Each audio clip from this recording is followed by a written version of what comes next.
Ahead of the 2023 general elections, the Independent National Electoral Commission has condemned misinformation concerning the ability of voting without a permanent voter's card. Professor Mahmood Yakubu stated this during the Wednesday induction retreat for all resident electoral commissioners held in Lagos. While citing Section 47, Subsection 1 of the Electoral Act 2022, he added that the law is clear and no one without a PVC will be permitted to vote. The Act states that a person intending to vote in an election shall present himself with his voter's card to a presiding officer for accreditation at the PU in the constituency in which his name is registered. The first is the misleading statement that voters can vote on election day without voters' cards. It has been trending since last week. This is absolutely incorrect. For any person to vote, he or she must be a registered voter issued with a permanent voter's card, the PVC. The Commission has consistently maintained a policy of no PVC, no voting.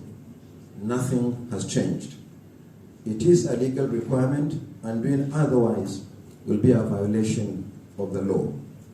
I urge Nigerians to ignore any suggestion that a person can vote on election day without a PVC. For the avoidance of doubt, I wish to quote Section 47, subsection 1 of the Electoral Act 2022, which says, and I quote, "A person intending to vote in an election shall present himself with his voter's card to a presiding officer for accreditation at the polling unit in the constituency in which his name is registered," unquote. So nobody can vote without the permanent voter's card. He also stated that the Commission will recover from the recent attacks on its facilities. Our responsibility is to conduct elections. I want to assure Nigerians that we will recover from these attacks. The lost materials will be replaced, but there is a limit to our ability to keep replacing lost or damaged items in just 86 days to the general elections.